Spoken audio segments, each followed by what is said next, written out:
احنا نزلنا وقفنا وهدفنا يسقط حكم المرشد.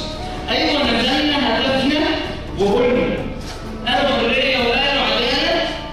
الاخوان ما بقاش رجاله. معلش احنا هدفنا وقلنا طز في مرسي وعزل البند.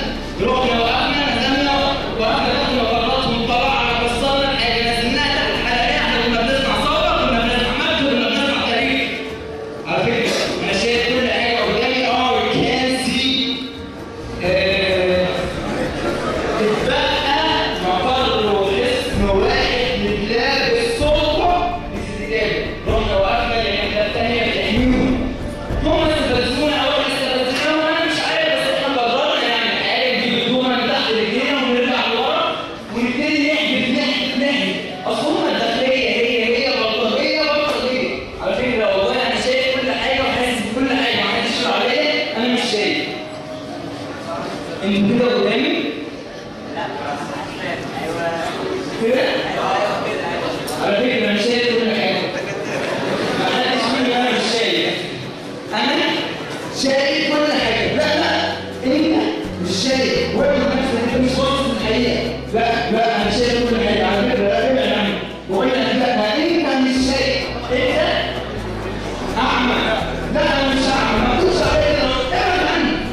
لازم تواجه الحقيقه. بص للناس تعرف ان انا حاسس ان في حاجه اتغيرت شويه، بس على فكره انا كنت عامل كده من غير ما انت تقول لي يعني. انا عارف كل حاجه وشايف كل حاجه وحاسس بكل حاجه. كل حاجه ما عملناش حاجه، بس خلينا تبص شويه للحقيقه. بس انت مش شايف اي حاجه على فكره. لا انا شايف كل حاجه وهحاول وهشوف. استنى ما تشيلهاش. استنى ممكن لو انت شلتها حتى وشك هيبقى ورا برضه مش هتبقى شايف اي حاجه. تعرف قبل ما تشوف اي حاجه لازم تعمل ايه؟ تعرف لازم تعملوا ايه؟ لازم تفتحوا قلبكم. لازم تحاولوا تخلوا وشكم يبقى باصص لقدام. على فكره انا كنت عامل كده.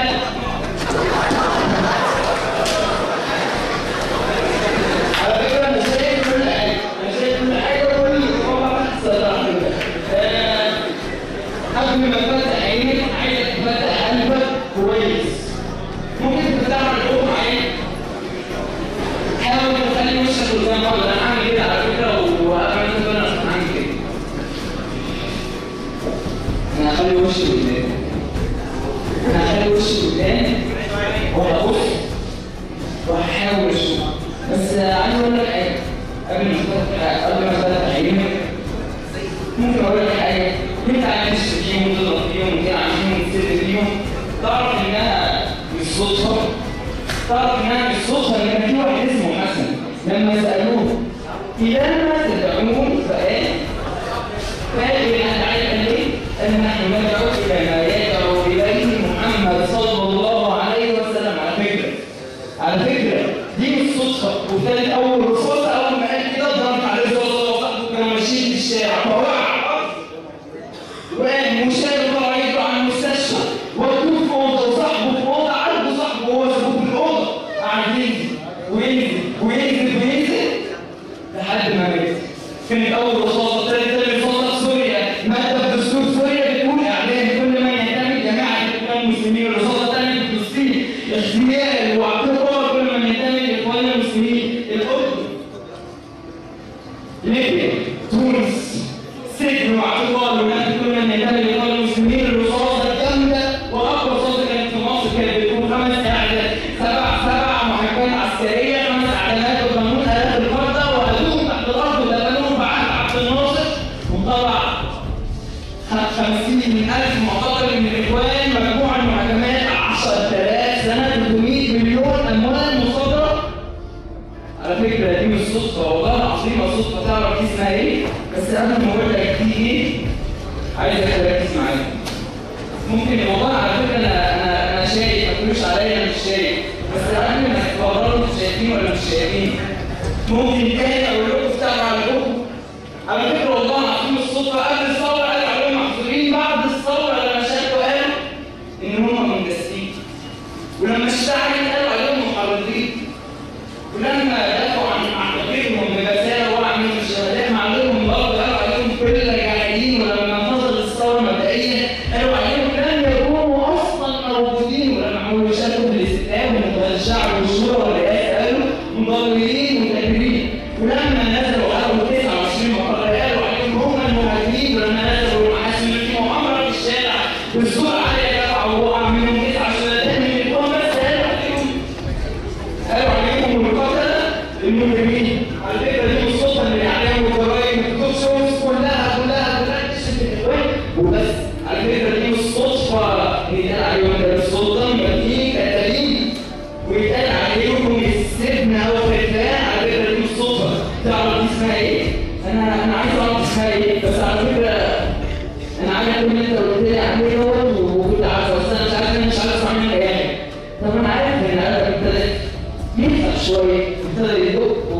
هعمل حاجه وفتح عينك، انا عايزك تشوف الحقيقه، ممكن تشوف معايا الحقيقه؟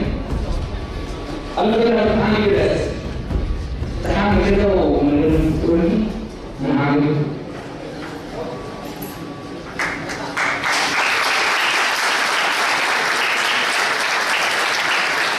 انا هحاول افتح عينيا واشوف اللي بيحصل قدامي. تعرف ان انا ما اسمهاش صدفه؟ تعرف اسمها ايه؟ تعرف اسمها ايه؟ هي اسمها الصدفه، هي اسمها سنه. سنه يعني ايه سنه؟ هم نفس الناس اللي اتسجنوا واتقتلوا وخافوا وكانوا مقدرين شرفهم جنب الباب. تعرف السنه بتقول ايه؟ ولا يبلونكم الله بشيء من الخوف والجوع ونقص من الاموال والانفس والثمرات وبشر الصابرين. هي لانها السنه. تعرف ان هم بيتقال عليهم ان هم كانوا مستضعفين في الارض، وهم اللي بيتسجنوا برضه بيتعذبوا، بتحصل فيهم كل حاجه. تعرف انها كانت سنه. وبعدين الرئيس بتاعهم بقى من الاخوان. تعرف السنه بتقول ايه؟ ونريد ان نمن على الذين استضعفوا في الارض.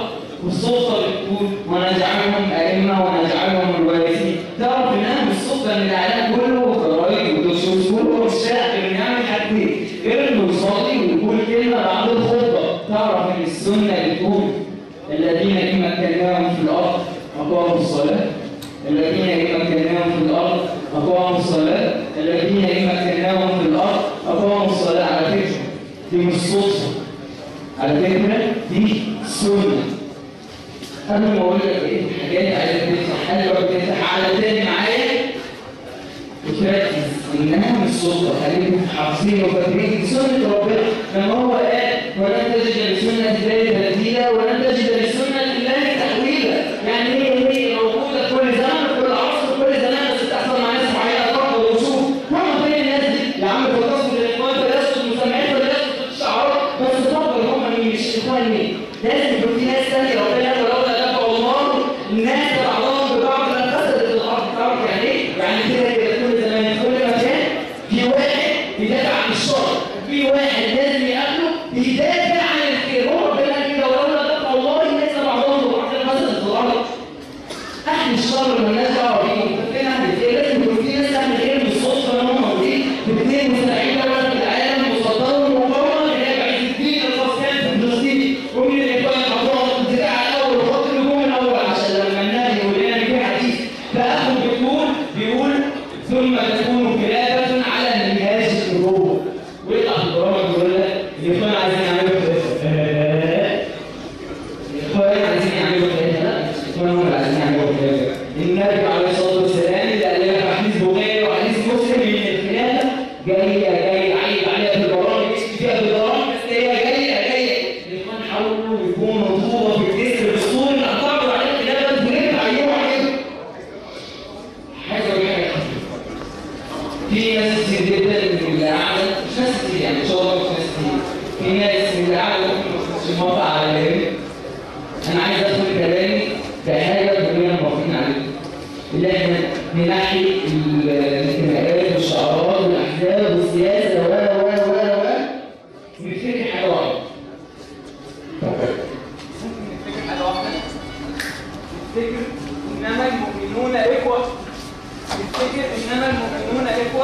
نفتكر واذكروا نعمة الله عليكم إذ كنتم أعداء فألف بين قلوبكم فأصبحتم بنعمته إخوانا.